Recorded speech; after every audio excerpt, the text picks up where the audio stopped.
அனைவருக்கும் வணக்கம். நான் இளம் விஞ்ஞானி எஸ் அல்ஷ்னோ மைக்கேல். இன்று நான் குமரி மாவட்டத்தின் மிக முக்கிய வரலாற்று தலமான சிதறால் மலை கோவிலில் கள ஆய்வு செய்ய வந்துள்ளேன். இக்கோயில் கிபி 9ஆம் நூற்றாண்டில் சமண கலாச்சாரம் இங்கு எப்படி இருந்தது என்பதை விளக்குகிறது.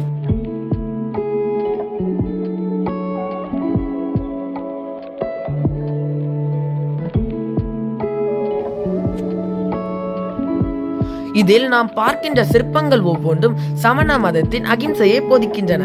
குறிப்பாக தீர்த்தங்கரர்களின் தலைக்கு மேல் உள்ள முக்குடைகள் அவற்றின் சிறப்பம்சமாகும்.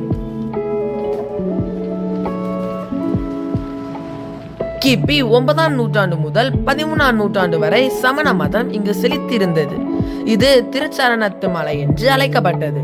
சமண மதத்தின் 24வது தீர்த்தங்கரரான மகாவீரர் மற்றும் பத்மாவதி தேவியின் சிற்பங்கள் இங்கு செதுக்கப்பட்டுள்ளன.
இந்த பாறையின் மேல் பொறிக்கப்பட்டுள்ள எழுத்துக்கள் வட்டெழுத்தாகும்.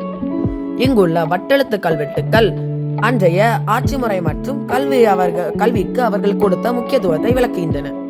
திருசரணத்து பள்ளி என்று இது அழைக்கப்பட்டதை இந்த கல்வெட்டுக்கள் உறுதிப்படுத்துகின்றன.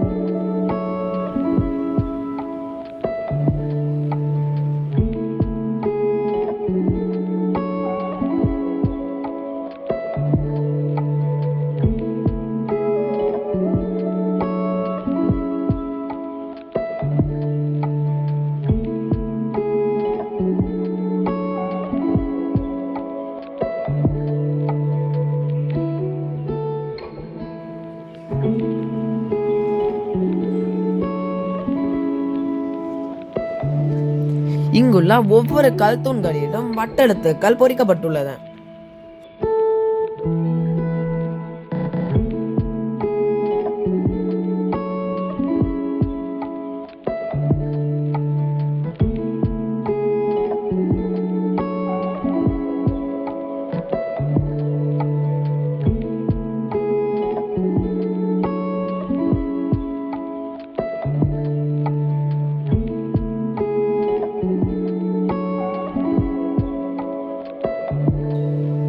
இங்கு நாம் பார்ப்பது ஒரு இயற்கை நீரூற்று. மலை உச்சியில் இவ்வளவு உயரத்தில் இயற்கையாக நீர் தங்குவது அன்றைய முனிவர்களின் நீர் மேலாண்மை அறிவை காட்டுகிறது. கோடை காலத்திலும் இந்த நீரூற்று வற்றாமல் காணப்படுகிறது.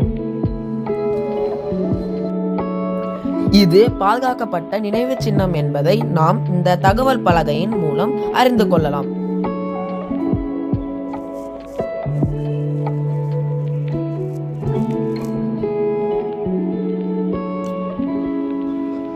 வரலாறு என்பது வெறும் கதையே அல்ல, அது நம் முன்னோர்களின் அடையாளம். சிதறால் போன்ற இடங்களை பாதுகாப்பது நமது கடமை. நன்றி.